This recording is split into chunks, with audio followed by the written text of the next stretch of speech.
Sa isang kilalang call center sa Davao City, may isang nap room na bihirang pasukin ng mga empleyado. Hindi dahil hindi ito komportable, kundi dahil sa isang nakakatakot na alamat na bumabalot dito.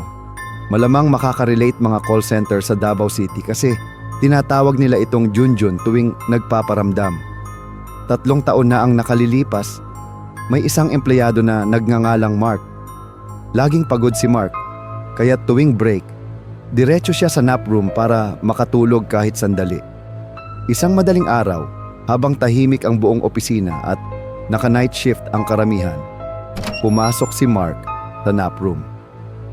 Hindi na siya muling lumabas.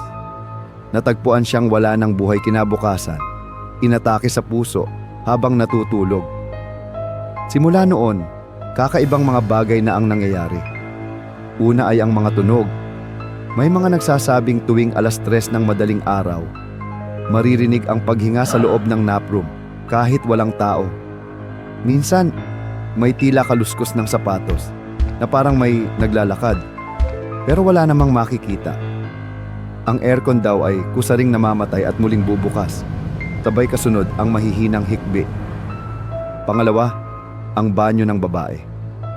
Isang gabing abalang-abala ang lahat. Pumasok si Jessa sa CR para mag-retouch. Habang naglalagay